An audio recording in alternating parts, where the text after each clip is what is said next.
ஆஸ்திரேலியாவின் வீட்டு நெருக்கடி தொடர்பான பல உண்மைகளை வெளிப்படுத்தும் புதிய ஆய்வு அறிக்கை வெளியாகியுள்ளது. பிக் யூத் சர்வே என்று அழைக்கப்படும் இந்த கணக்கெடுப்பை ஆஸ்திரேலிய ஹெட்டெக் அமைப்பின் இயர் 13 நடத்தியது. அதற்கு ஆஸ்திரேலிய இளைஞர் சமூகம் பங்களிப்பு வழங்கியதாக கூறப்படுகிறது.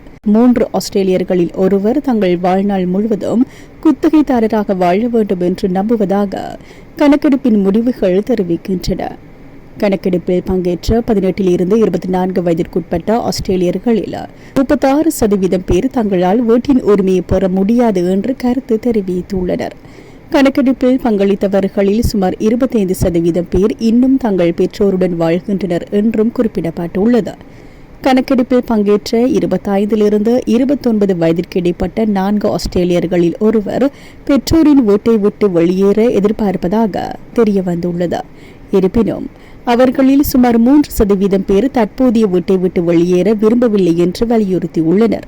அதிகரித்து வரும் வீட்டு விலைகளை கருத்தில் கொண்டு நிரந்தர தீர்வாக வாடகை வீடுகள் மீது பலர் தனிக்கவனம் செலுத்தி வருகின்றமை குறிப்பிடத்தக்கது.